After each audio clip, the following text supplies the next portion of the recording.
Sky TV irakari y'abantu nakutangirira umugenshonga aguma abaziyogu ugorokana ibiro yo kwezi bina ukwezi ukwa katanu twine amakuru menji kuruga umutweka bitabo bimwe na bimwe umuyihanga. Minister Agnes Nandutu yargaho yikirizwa kwabasa kwemerwa akaza omakaji abantu abakurenga 2 mu district ya Kisoro tubineho kurara abwinshonga yonjura etwire ebintu byabo agona ganda minji niza kubaninga kwistyaho umugenshonga aguma abaziyogo orga kwistyaho Dianah Kwakunda naza kwerezaho ebikuru ebyagija mu mutwe rero tweyongereyo umugenshongo mu abaziyogo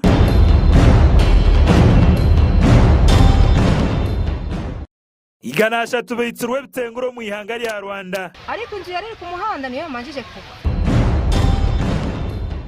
abakisoro tubineho kwegeka emitwe umweje muri gutwira amajiga bagarkwingana magana 2. This place is flooded so much and it causes people to be displaced. Can Minister Nandutu yahawa bail mu bushonshereke. A prayer for the release of the applicant on bail was then made.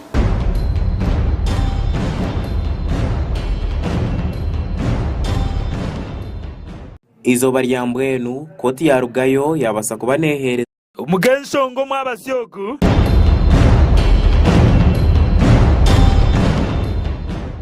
iganasha tubitsirwe bitenguro mu ihanga rya Rwanda ebyo nebindi binji nibyo turabenda kwistyaho umwabaziyogo twagatandukana na Minister Agnes Nandutu urukujunanizwa anshonga za Karamoja yikiriza kwayemerwa ahasente ezikwingana miliyoni 10 ugu akakwatwa aha 2019 byo kwezi kutitira amabega bwanyuma yo kumuvunana kubayi no mukono umabati ga Karamoja agabuzere.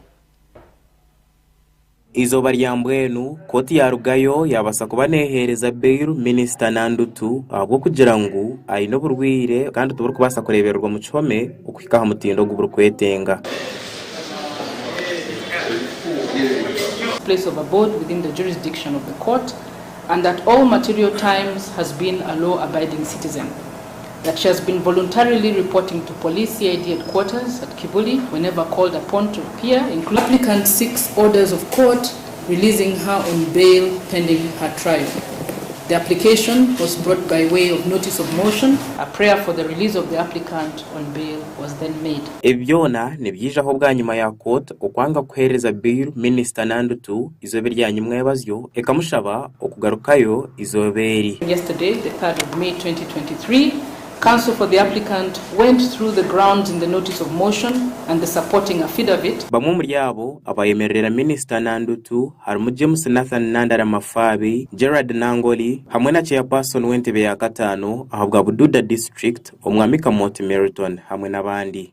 Representing Bududa district and the Minister of State for Karamoja Affairs is charged with dealing with suspect property contrary to section 21A. Baro y'abanandutu bagambira koti kunandutu yabasa kuherezayo passport ye ogisireho n'indangamuntu ye hamwe na parliament identification cards nkabe mu muri yebyo ebiramwemerere ogisireho n'icyapa cyitaka. Koti yahurira ngo Minister Nandutu arwire uburwire bwa pressure hamwe n'ubundi burwire akigereke cyabumosho kandi butari kubasa kureberwa ubwo yaba ryo mu cyhome nuko kandi kurgaye kabasa kubanetera mutoci ekamuha bail okubasa kurekurwa. It was further submitted that the applicant is a known patient of severe venous insufficiency, which is a very delicate and life-threatening disease requiring specialized medical attention. Okurjira amaramuzi amakuru agarukurwa mu cyhome ecyaruzira aho Minister Nandutu abira komirwe no goreka ngo mwanyogu tari mu bantu bona abakubasa kuyamba amagaraga Minister Nandutu nuko kubasa kubana bargayo bakashaba bail kwarekurwa. Okurjira RDPP we nagira ngo mu kwezi kwa mukaga umwaka gwe 2022 Minister Nandutu akatwara amabatagarukwingana 2022 okurga hastowa yenganzi yihanga kandi amabataga nagagambwa kuba gabegagenderire okuyamba abantu ba Karamoja. That the grounds raised by the respondent counsel are based on suspicion and hearsay,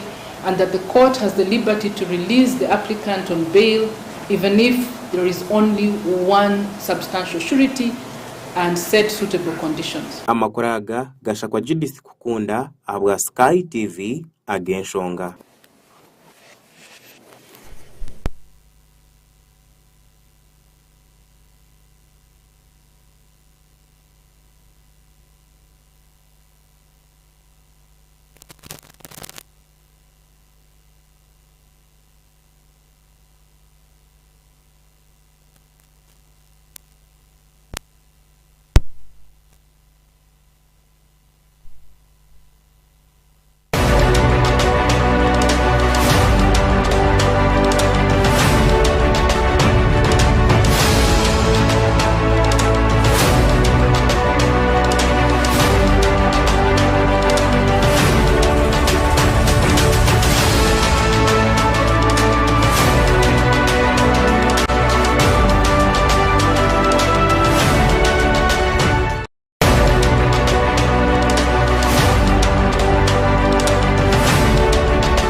abantu bamakaga kuhika abiri omugombora eyaca hafi hamwe na Murora omu districti eya Kisoro tubaineho kutembaju wanyuma y'omwegyemure kwija kukatwara ebintu byabo.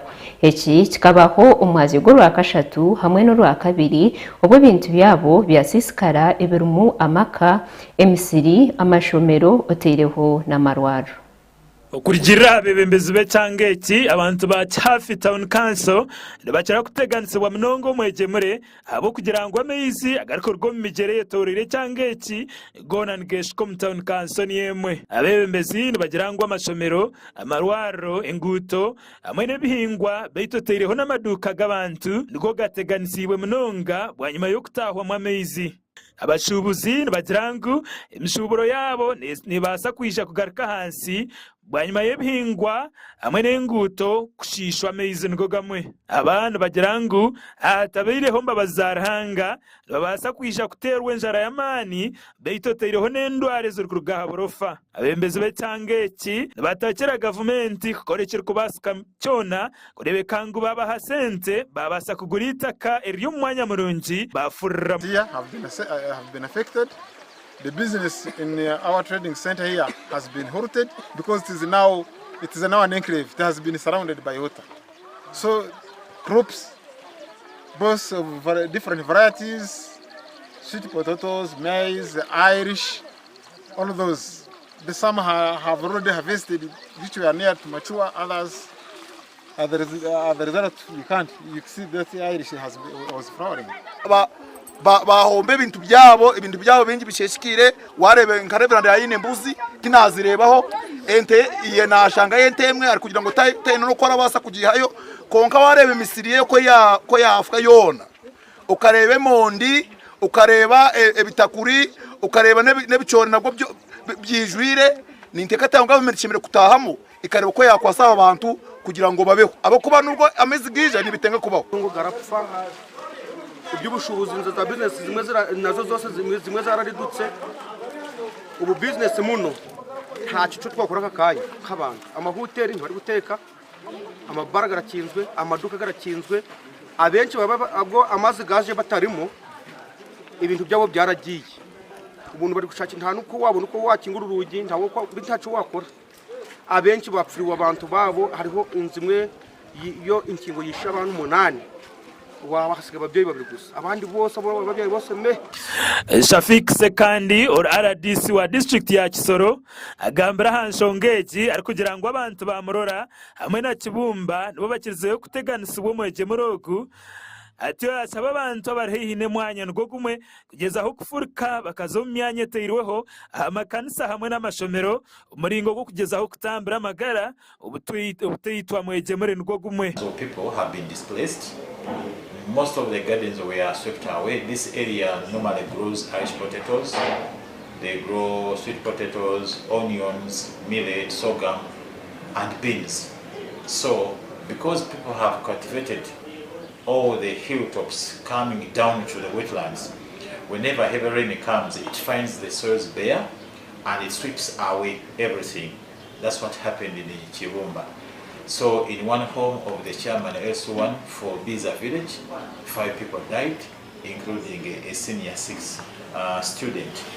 Omuringo ngo gumwe Judith Muja uri environment officer wa district ya Kisoro nagira ngo abantu basisire munongo bhangwa bwensi ngo muri yeta abantu batemere munongo bishara beitotereho no kutema emiti ekiri kuretera amaizi garaba mburaba umyanya yabo ati ayetombo itira government abo butata amateka gerukora kurwanisa kushisha ubhangwa bwenso mu nkora. That is short term. Of course assessments are going to be done and those that are seen to be at risk should be evacuated to flood areas like schools or churches in order to allow for the rain to subside and then they can go back to their areas. But for long-term solutions, we think by having an ordinance at the district and bylaws at sub-county level that address those issues would be very important. Because if you look around, let it be the roads, when they are constructed, those bare areas cause a lot of runoff. When it comes to the way we cultivate, people have destroyed all the contours. generally the whole area looks bare, and that accelerates the rate at which the water flows. ayiturigambira abantu abatari bamwe na bamwe bashobangirirwe bwanyuma y'amezi ukwetorora amaka gabo gasha kwa Adonia Teire aba Sky TV agenshonga okurigira omuga kwenda kushanaho nago abegombora eya Karusandala district eya Kasese nabo hatubera rikirire bwanyuma y'enjura nyinje gwire umwejemure gukashweka umuhanda ukuza hirwaro eya Karusandala Health Center ya Kashatu. Okutunga obujanjabi omugomboro ya Karusandala nikweyongera guma buri izoba na munonga abakyara benda ababeni beija kuchebeza n'okutunga obujanjabi kuruga aha mukyara Maureen Bambu ori omushaho muzarisa yashoborera kubwa hati emirimo yona eyemerezibwa. Since yesterday, midday, up to date, and patients are not accessing the services due to the poor road network that has been affected with the floods. And currently, the situation is still worse. However much it does not increase, we shall be able to survive the situation. Only that, at this moment, now the water is also accessing the facility premises, which is also putting the facility at risk. Ogu yagumza muyagamba ahambara gw'abakyara benda babeni batunga kuguri hagati ya 20 kuzari 25 otireho n'abantu abakurenga 30 ababeni batunga obujanjabi. Karusandala Health Center is located in Karusandala sub-county, which is serving over like 4 parishes, and we are receiving patients on daily, more than over 20 patients, but as the situation was worsened due to the floods, today we have not received any patient. Bo abataka nibagira ngo business zabo bwahatu zemereire abo kubura aho kuzirabya. Amazi wona gatetorode omusabazo mujeri wara amazi manji tasa kwitaho tusaririza mu bukubo bw'ebyaro ate nayo ngagiye gari mu bya ngeyo wansi we gari matono tono naye nga tusaririzeyo omusabazi oba watesiza naye nga mutwaro naye wekanga ngo mujye konga gumishitundo bebiri kora abantu mutwara jayagala abarwade emamoroka kwegamba tetwina we tuswa kuhisa kintu sawa zino we tufuna omurwade sawa zino omurwade kugamba nti omutwale kudwaliro afune daga abantu bona kati badosene mu mayumba. James Baragira hamwe na Ibrahim Kakuza abari abataka bashoborera kubine okwerarikira ngo basakurware ndwara zitari zumwe na zumwe abwamizi agatarambura hamwe. Ekizibu cyamazi kifukide ekizibu singa batiyama ne batutera mu ngama pipe ne batebera mu ngefrege bisobero gatwara kinzo kutuyamba ko kuba kati nebirimo ateuriwe bisoboro kuyita ate nabwe bibayo gajya kubisangayo nabyo gabitireyo embera zeyongere kubambi embera zibuwadorwa amazi emisirijo nagigenze teri mere kati we bituse amazi gatufukide ekizibu era government yende badde tukwatira ko nesara amagezi twa amazi gatukendedeko kurigirira hakansara w'ekicweke eki Francis Santos nagira ngo ekibasa kubanyikirega ahartindo orwa mubuku orutakitwara mizi. Actually, water being diverted or going back behind, it is one of the cause. It is this bridge. When water come, they come with so many things. You see, even right now, there are so many logs there, stones are there, sand itself. So if we can have a chance of desilting River Mubuku, more especially this bridge, at least. Omwami Elfaz Muhindo ogu ori chairman wa district ya Kasese yashoborera ko bahati batandikire kukora ahanshonge. Emergency, we are going to work hand in hand with the Uganda Road Authority under the Ministry of Works Kasese station to see to it that we intervene, because that road has been worked on and they had not handed it over, meaning that even the contractor will have to do due diligence to ensure that the work is done, because here there is no way out. People must access health facility. Now Karusandala Health Center 3 cannot be accessed. So the only way to do is to ensure that we combine both the contractor who had not yet handed over to the district and the Ministry of Works and Transport Kasese station, we need to work hand in hand and make sure we rectify the situation. Amakuraga gasha kwa Muhindo Gerard, Sky TV, Agenshong. Bo abashaho ba gavumenti mu district ya Rubirizi bataho akesharingo ko businje ahishwaro area Rugazi Health Center 4 bakwesharinga ngo baheza amezi gakurengana batakubashashura. Abarwire baregwa batine ciyamba obwabashaho babantu bacirogo wenka uri ahantu wambazaro. Ishonga ni kumikuru muno.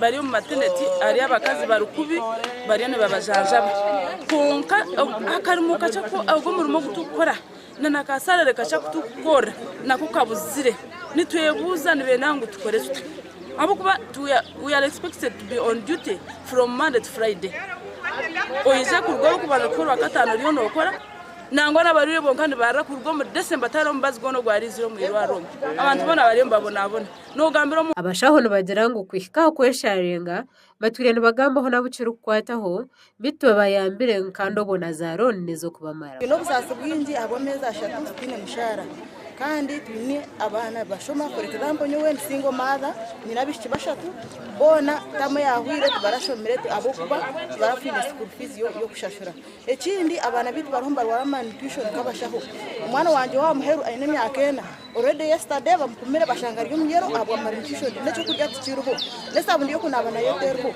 banks nzitubanza bakafuna already bakanje kuzana mwirwaro kuza kutwara kubuza bembezi bitu bajanga mane izinde the pipeline kumanyeshirho twandisha government ahigura zende kuzabe zitariyo nabo batugambira tuzokora ibintu batuze kwiga butuzakora ki konke mbera nimbe muno icyo kigumire bakafuna ni baturonda bamwe tucita omuka noza rande road na kubanja no banzo zigaziga yatarwo ubona kora ki kutaho umuntu rones tuyatwura government twine rutocha utukuhinga urutoche rwitu no abamwe abashaho abahura tibine bashija mwene ba single mothers we bantu baremerwe no shanga mu rwiro bimwe no wari kuhayo rukumwe ngoze kufune cyuwari so baba tatkozira aha sente zitu RDC yatugamba next week hatu afutanga gukora emergencies nizo twakuzanga mu rwiro rukumi n'utanga kuzakora gurra baba tatkozira sente zitu tuzakurenga down tools kwa to muhanda tuza district matching aba baraganisa kutahanse bukora abo kugira ngo nanebyo kukozesa byonka tebero izo batwiza hawe nshonga y'umushara yitwa binji baba bigambere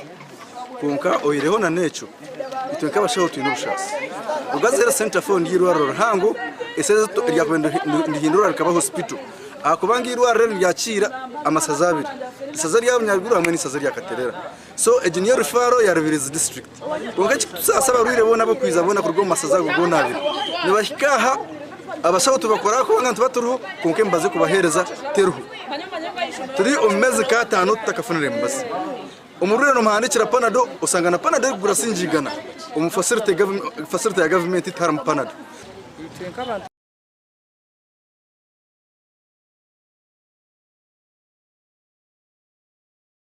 RDC Rubirizi yahikaho atyo yabenga abasirikare abakera kwemereza kesharengo atyo yashaba n'abashaho kugumiza mu nemirimo yabo ubo bakubatekanye but I'm telling you the truth. One, I'm with you.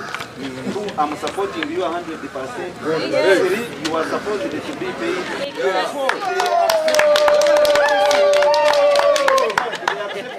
Gashakwa Sharifu Murungi aba Sky TV Agenshon. Ago ngo twatwinire umushoka cyitu cyo kubanza cyamakuru Agenshonga naza kumura mukace ninjana gand minji utargo.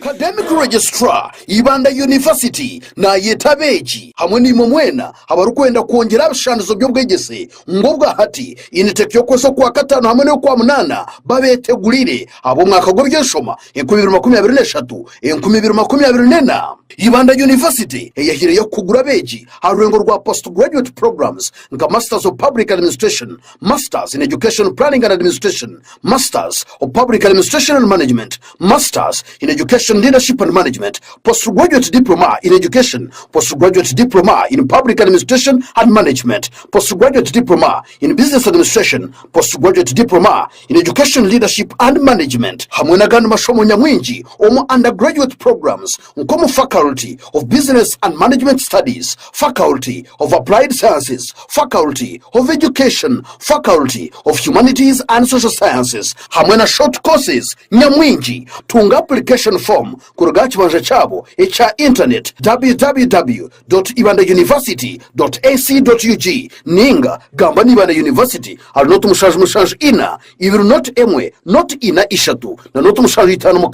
mukaga ina mwenda ina na noti mushanj not ina ishatu notu mukaga mushanj emwe noti. Ibanda University, hard work for excellence.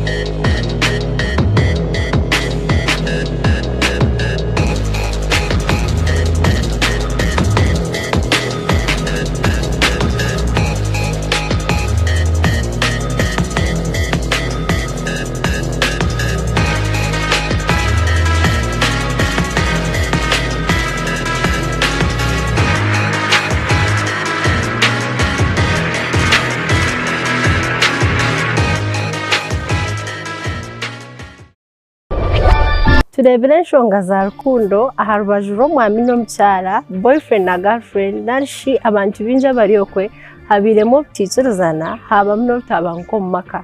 Turebere ngu ebi nibireetwamu obuteesigana, okushanga otinevunanizibwa aha mukundwa wawe, too much expectations kandi na lack of respect for your partner. Ebyo nabishanje aha Sky Television omu program nyamurungi eya Love Drive erabereho buri Rwakana na Sunday shayina n'ecweka paka shayitano n'ecweka ez'omukiro.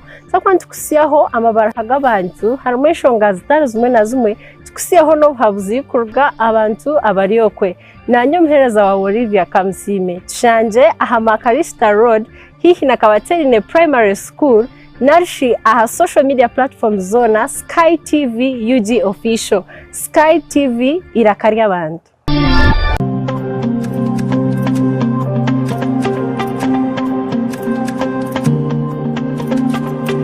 Program Party Time aha Sky TV na nyamhereza wawe ainenina buri Sunday kuyashaha mushanju kwisashaha 10 zo mwabazyo. Egi niyo program yaraberebera birungi byonka emikoro mirungi decoration zensia gown zensia makeup zensia byona noza kubona bushanga aha Sky TV neshanga Makrista Road omurembo orwambara aha henyine noho kubasa kutungira iwo kwenda kureta emikoro yawe kwenda kureta byona no basa kubiteretera ntubyoreka aha Sky TV shanje aha all media platforms, Twitter, Instagram, YouTube, TikTok. Byona no banochanga tamu Sky TV UG official no banotunga je buterevu aha aho shitame henyini nanyo muhereza wawe ainenina omushiki wanyu.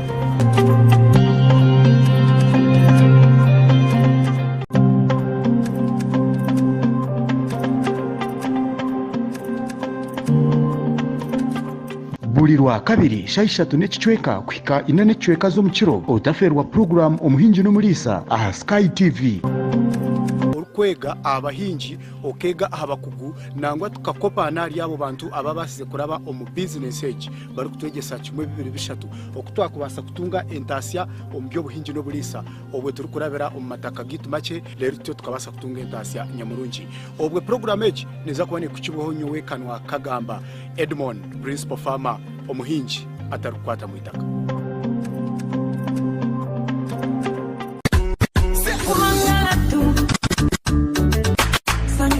Let's go.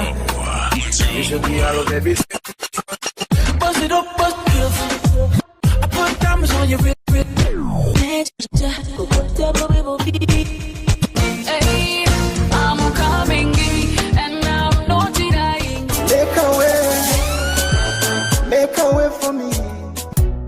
Lunchtime request show aha Sky TV okurugoro kubanza Sha gatano shaha munana sha ikumizo mwabazi no twanta omudi achamushana akushaba kesho ngoro sha birthdays no manya oryoko to kumanya muntu wamana wo celebrating na birthday twinemu obutumwa bwingi aho surprise calls ziri no basa kohereza obutumwa mama wawe tata wawe omwana wawe nenga shi boyfriend wawe nenga shi ex wawe kuruga sha munana sha ikumizo mwabazi hanuya aha Sky TV iraka ry'abantu is the boy king Dianah Cubs baby bam bam bam bam bam bam bam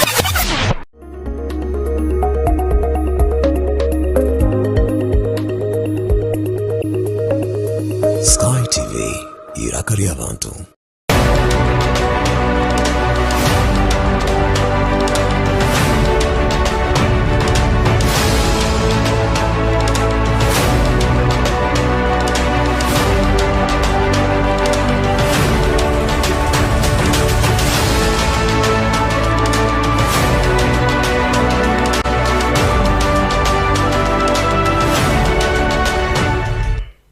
Edashika zabasha tunamukaga izarenga umushaha ya kabiri ngo umucweka icya kabiri twakiguraho nabebembezi bedini hamwe nabebembezi kuruga umurbajo rwa kanisa government nibetomboyitera ikitongore ekikurwanisa obushomankuzi ngo tushikoze remermo yacu ebi babigamba ahamushomo gw'eminyeto ayibanu babehanangiriza kureba ngo barwanisa enguzi abebembezi nibagira ngo Uganda niyo kukizayo ibitongore bingi ebirkurwanisa obushomankuzi ngo konkani kitangaza ngo dokityo bwirobu obushomankuzi bukeremeyiro mu ihanga. Uganda has the best agencies and departments for fighting corruption, the best, but these very agencies are the most corrupt. Bamwe umbyebe butegeki ndabashaba government ngo eto mukono gw'ecyoma abitongorebi ubasa kumaraho obushomankuzi kandi abanyadini bono bagira ngo ihangariteho emishomo ahanshonga y'emitwe hamwe n'emitwarize umuringo gwo kutezaho kubangura abantu ngo obushomankuzi n'ecya sitani. And so I think such an initiative by students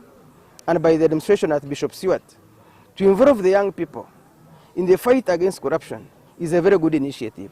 I want to salute them.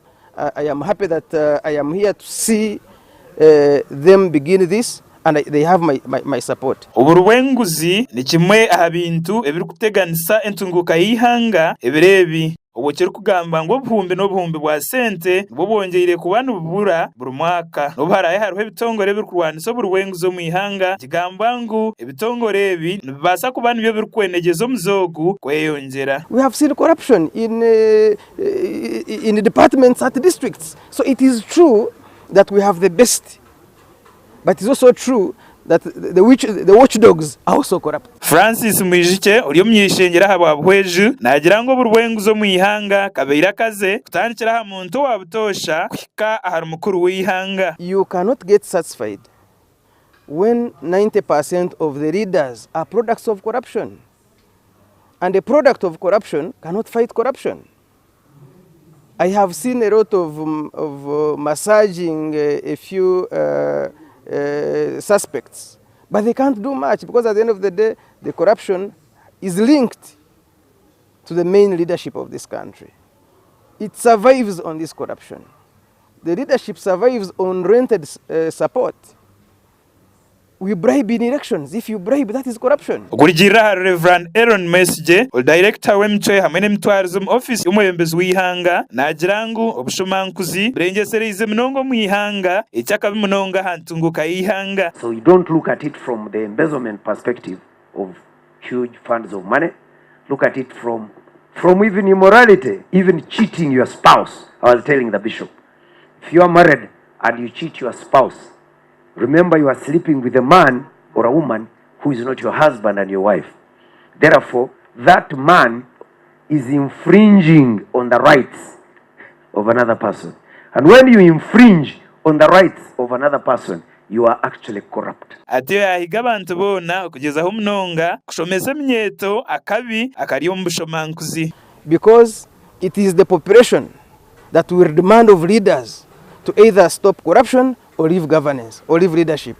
It will not be the corrupt to fight corruption. It will be the young people, the youth. It will be the religious leaders. It will be the elite. It will be the population, the voters, to demand for fairness, for justice and equal opportunities. Yes. enyuma ho tukakuretera amakuru ahamjera gwa rezi ogwijwire gukabasa kushisha zumwe aha pump ningashi amacunduro gamezi aha umurimbara obwahati abebembezi kuruga umugitongore cy'amezi ecya National Water and Sewage Corporation barino bakora cyone cyukubasika kureba ngo bahereza abanyambara amezi konka tubyorobi. Icunduro ry'amizeri nirishangwa umuraharo kandi rindihereza amizi agakurenga liters miliyoni 12 gakuyamba abantu abakurenga emitwari 12 buri izoba umurembo urwambara ibintu bingi bikasisikara ebirumwe bihingwa by'abantu abashikire umujerogu ebintu bya gavumenti otireho na pipe z'ukutwara amizi ombicweke byanyamitanga omurti hamwe n'emyanya egehinguririza amize shaheji ni kugira ngo tubasabwiha nko mu kilometers kwingana chikwero twakufuna mizi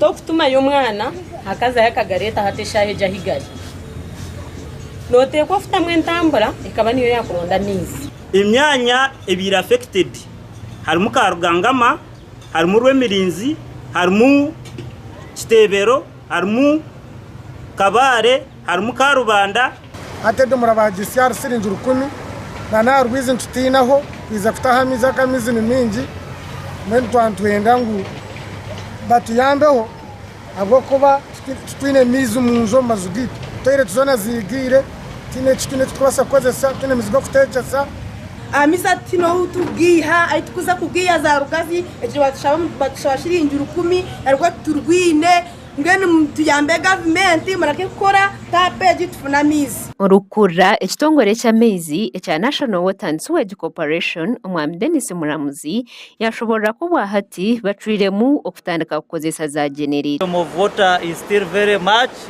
in the river Rwizi and it is still affecting our operations because up to now we are still running the watering pumps to remove water from our pump house such that the water does not enter into our motors, into our pumps, and it affects supply.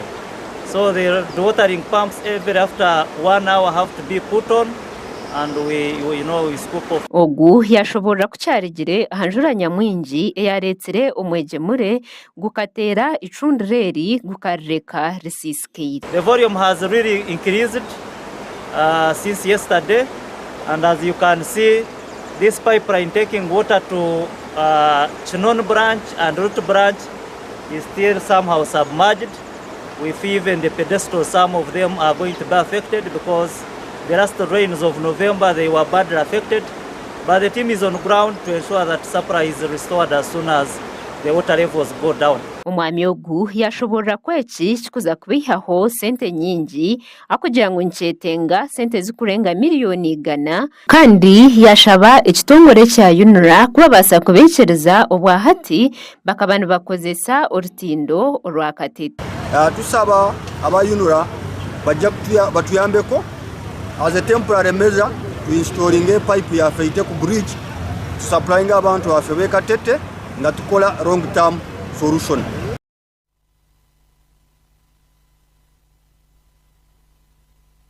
Genshonga naza kumura mukace ninjana makuru kuruga aheruye hanga utarga.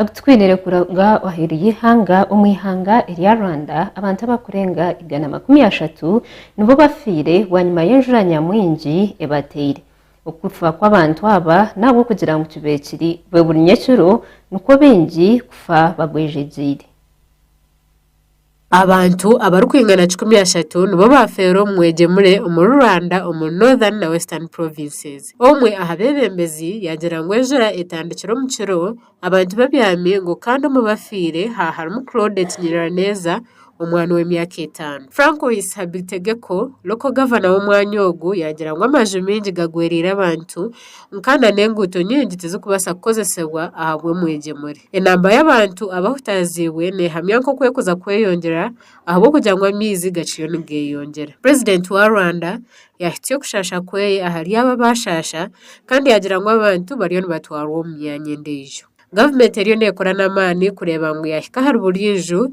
esisirwe kuyamba abantu abakwa bakikwamireyo abamateka bagira ngo ejura yamane gwiro mu kiro cyona nkane teberezwa kuboneza kugwa ukwezi kuona ecyo nicyo kiguhererezo ekirwanda yareba ku mwaka gwe 2020 kwa katano w'abantu 9 bafa Red Cross ya Uganda nayo yagira ngo abantu mukaga b'abanya-Uganda nibo bafero mu matabaga aba Weather Authority mu Rwanda bagira ngo ejureji eretru hempinda hinduka yo gwire omyake hui gasha kwa beti na yebare aha Sky TV agenshon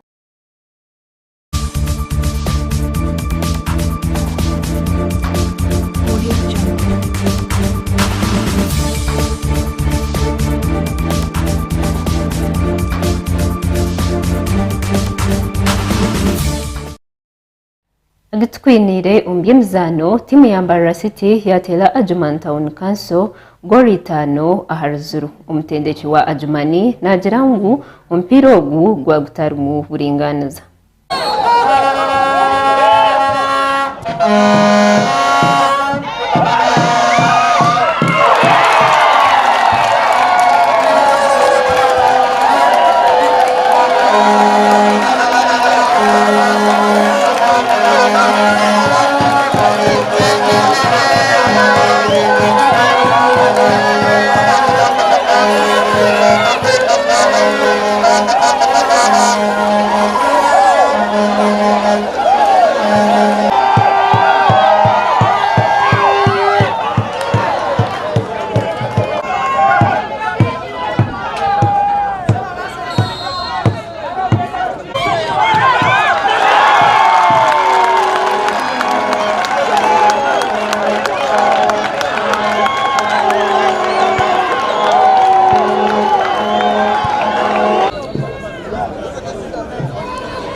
The big league has come to its climax. Like teams like us who are struggling to come out from the relegation zone, and then teams like Mbarara City who are working hard to see that they qualify. And for us, we came working hard at least with our 1 point, and then we can work hard and get the 2 points, but things didn't work on our side. And also, me as a coach, I wasn't so happy at the beginning how the referees were handled the match, because the referees to balance the team. We are here, you know, the players, they use their blood, they use them they themselves are the one. That is the beauty of football. At the end of it all, the referee has to be just. So the referee wasn't just. You can see even they were too intimidating on us, and that led to an advantage to our opponents. This move, as a humanitarian council, it is not over, because the league, football, it is 90 minutes, and then the league is like a marathon. We are still with the 2 laps to go. So we are going back home to welcome Kitara, and apart from that, then we go and wind it up with Luero. We still have hope.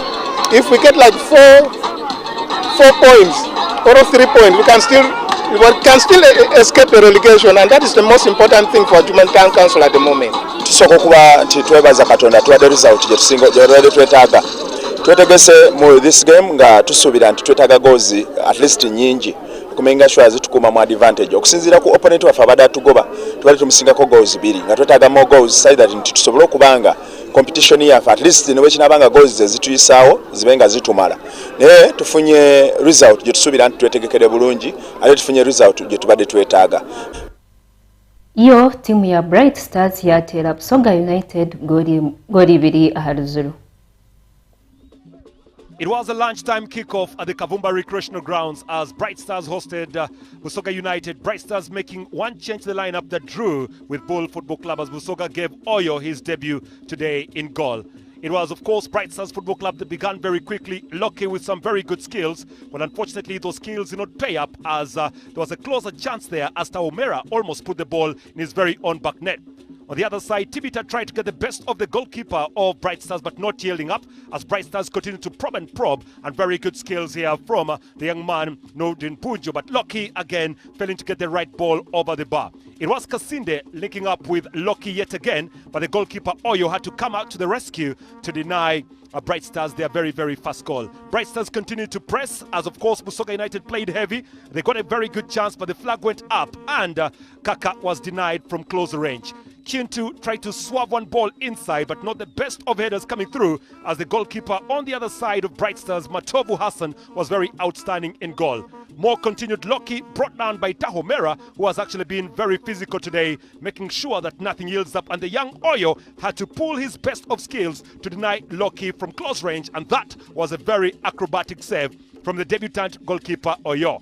Bright Stars continued to praise loud and proud as Bule got a chance, and that chance again denied by the young goalkeeper Oyo. This is the goal that was actually scored in very, very well by Cleophas, scoring his second goal of the campaign. Easy does it for him, just notching the ball past the goalkeeper Oyo, who was left gaping alongside his entire defense in an empty net. It was 1-0 for Bright Stars, and good celebrations there for the young Fiat Cleophas, scoring his second goal of the campaign. Scored against Bull Football Club of Busoga away from home, and now scores here against Busoga United, his second goal of the campaign. Good goal for the man from Kabale.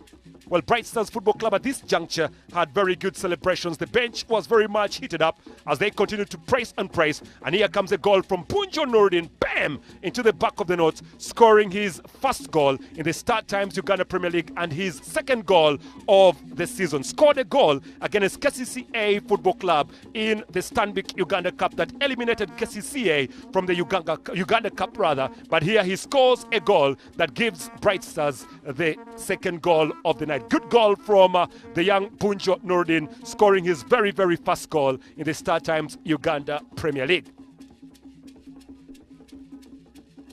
Well, more action continued as Busoga United continued to praise up.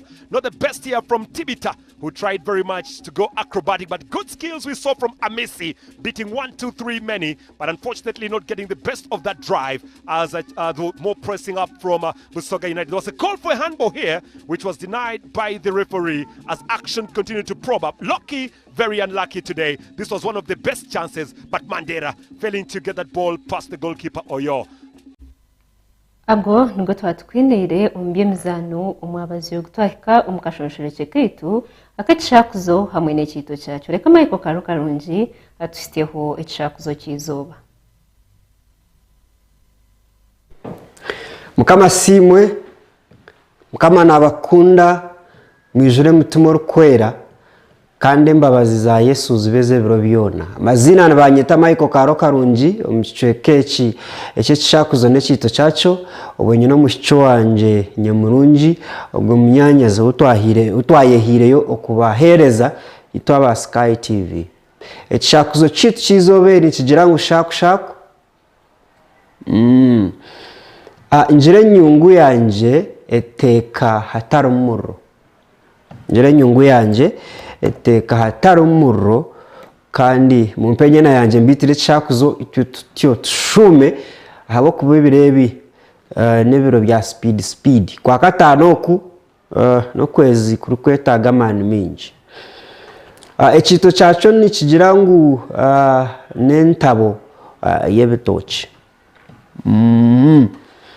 entabo y'ebitoki nimanye entabo mwe nabatwiro mu byaro n'abakirukuzayo wahanika ebitoki byawe no biteko mu ruina rwabyo nyense bihamu biryemeneke konka toru kumanya ejo nyungwe yabitekamu erimuneko leta yes hatiwe nkomuntu noteka ngo ebitoki kikaha kusya nibihisibwaki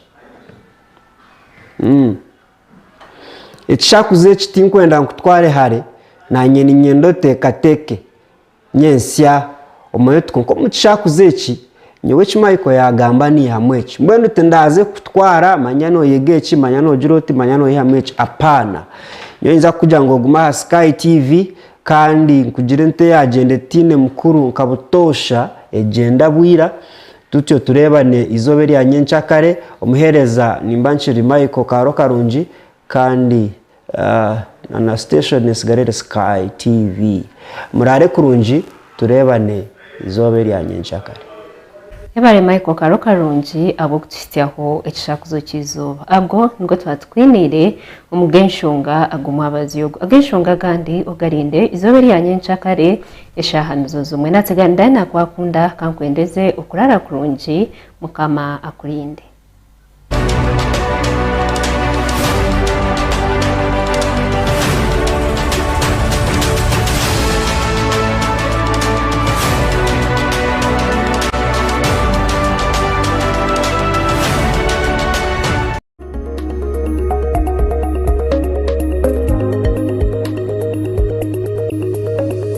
Sky TV irakari abantu.